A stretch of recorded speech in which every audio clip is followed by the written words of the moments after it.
нема, воздржани нема, констатирам дека дневниот ред е усвоен. За 2026. Поред.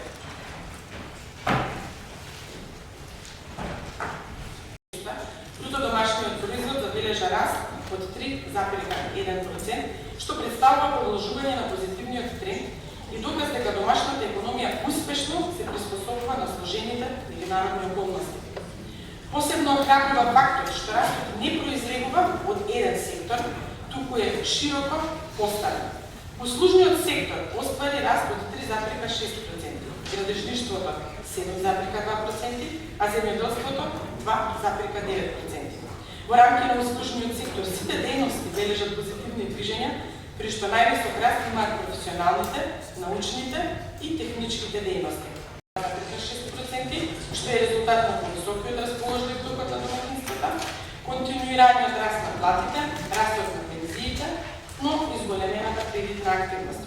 Просечната нето плата во првите 4 месеци забележа раст од 7,8% и реален раст од 3,5%, додека пензиите се повисоки за 11,8%. Изполнување на законските обврски и реализација на приоритетните развојни политики. Во периодот јануари-јуни 2026, крупните приходи на буџетот достигна 169,9 милијарди евра, што представува реализација на околу 45,5%. Инфраструктура продолжува реализација на коридорот 8 и коридорот 10Д, автопатот Скопје-Влаце, како и подобрувањето на локалната патна инфраструктура низ општините. Во железничката инфраструктура продолжува изградбата на источниот дел од железничкиот коридор 8, делницата Белјаковци-Крива Паланка, како и проектот за заеднички железнички граничен тунел и железничка станица Табаница. Во областта на животната средина и комуналната инфраструктура инвестираме во изградба на водопроводни канализацијски системи, пречистителни станици во повеќе општини, регионални системи за управување со отпад, изградба на централни локални капацитети за управување со отпад и продолжување на проектот за пречистителната станица за отпадни води во Скопје.